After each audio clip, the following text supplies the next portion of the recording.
नमस्कार। 1960 मसीह भारत स्वाधीन होता सत जोठारे प्रत्येक व्यक्ति भोक सह लड़ुले। देशर अधिकांश जनसंख्या को दिन को 2 थर खाद्यपाई अमेरिका ठारू आसुवा शस्य उपर निर्भर करने पड़ूला। से शस्य एते खराब थिले जे घुषुरी मानू खाइबाकू देले मध्य सेमाने खाइबे नहीं। एपरी शस्य भारत अमेरिका ठारू आमदानी करुला, किंतु तापरे एपरी एक विप्लव आसाला जहाद्वारा देशर रंग बदलाई देइथिला। गहमर सुना खेत प्रत्येक चाषी मुहरे हस आनी देइथिला। आमे एई विप्लव को हरित क्रांति किंबा सबुज विप्लव भाव में जानू। सबुज विप्लवर मुख्य उद्देश्य थिला भारत को खाद्य सामग्री रे स्वावलंबी करिबा, जहा द्वारा आमको साहाय्य पाई कौनसी देश को हाथ बढ़ावा पाई पड़िबो नहीं। किंतु एई जादू किपरि घटिथिला? या पछरे 4टी बड़ अस्त्र रहिछि जहा मिसी भारतर मानचित्र बदलाई देइथिला। बिहन रे सबुठार बड़ परिवर्तन आसिला। मेक्सिको विशेष प्रकार बिहन अणा जाइथिला जाको उच्च अमलकारी बिहन कुआ जाए। एही बिहन गुडिक एते शक्तिशाली थिला जे सेमाने साधारण बिहन अपेक्षा 3 गुण अधिक शस्य दउथिले। भाबंतु पूर्वरु जोठारे गोटे बस्ता गहम होउथिला एबे सेही जमी रे 3 बस्ता फसल हेबाकू लागिला। किंतु एही बिहन गुडिक अधिक पानी आवश्यक होउथिला। तेणु चाषी भाई माने नलकूप, पंप सेट एवं केनाल निर्माण कले। उन्नत जलसेचन सुविधा सहित एबे फसल को सठिक समय रे पर्याप्त पानी मिलवा आरंभ होला। फसलर गति वृद्धि करिबा एवं कीटपतंगरु रक्षा करिबा पई रासायनिक सार एवं कीटनाशकर व्यवहार आरंभ होला। सेमानंकर व्यवहार माटी को आवश्यक पोषक तत्व जोगाइला एवं फसल को मध्य सुरक्षा देला। एवं शेष में चाष कार्य को त्वरान्वित करने पाई आधुनिक मेसीन आसिला। हाथ रे काम करने परिवर्ते ट्रैक्टर एवं अमणकाली यंत्र व्यवहार हेबा आरंभ होला, जहा द्वारा कम समय एवं कम परिश्रम रे अधिक काम करिबारे सहाय्य कला।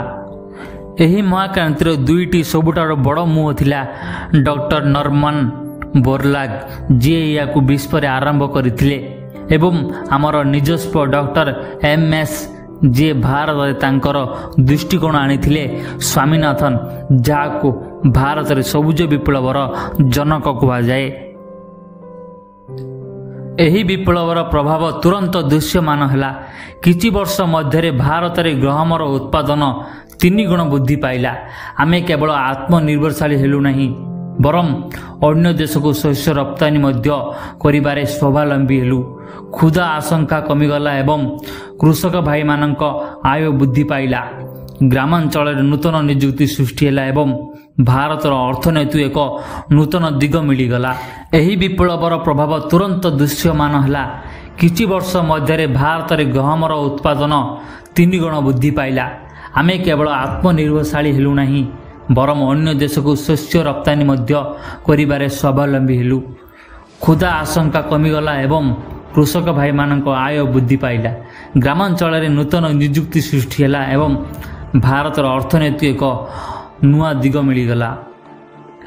किंतु सबुज विप्लव केवल भल फलाफल आनी नथिला, यार किछि गभीर रहस्य मध्य थिला। रासायनिक सारर अत्याधिक व्यवहार धीरे धीरे माटीर प्राकृतिक उर्वरता को आस कला। या सहित खेत को अधिक पानी जगह पाई नूतन नलकूप व्यवहार एते अधिक होगला जे भूतल जलस्तर बहुत ह्रास पाइथिला। सबुठाडु बड़ समस्या थिला जे यार लाभ केवल पंजाब, हरियाणा एवं पश्चिम उत्तर प्रदेश भली अंचल रे उपलब्ध थिला, जोठारे जलसेचन एवं टंका पूर्वर उपलब्ध थिला। छोट एवं गरीब चाषी वर्ग माने पछरे पड़गले। यह धनी एवं गरीब चाषी मानक मध्य पार्थक्य को आहरी वृद्धि करिथिला। भारत एक बड़ संकटरू रक्षा करिनथिला एवं आमर वर्तमान प्रगति पाई मूलदुआ स्थापन करिथिला। किंतु एथिरो आमे यह मध्य शिखिलु जे प्रगति एक मूल्य दिए। आज आमे निरंतर कृषि किंबा कुटुडाउ खेती एवं जैविक कृषि भली धारणा आड़ को अग्रसर होउछु, जहा द्वारा आमे सबुज विप्लवर लाभ बजाय रखिपारिबा। किंतु यार असुविधा को ध्यान रखी आमको आगू बढ़ापी पड़ो। आमको आमर पृथ्वी एवं भविष्यत पीढ़ी को बंचेबा सहित आग को बढ़ापी पड़ो। आपण कौन जोग किंबा परिवर्तन करने को चाहते ताहले आपण मते कमेंट करंतु।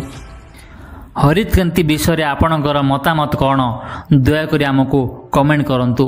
जदि ये वीडियोटी भल लगे ताहले लाइक शेयर एवं सब्सक्राइब करिया भूलिबेनी। सेतबेला जाई विदाय दियंतु। जय जगन्नाथ।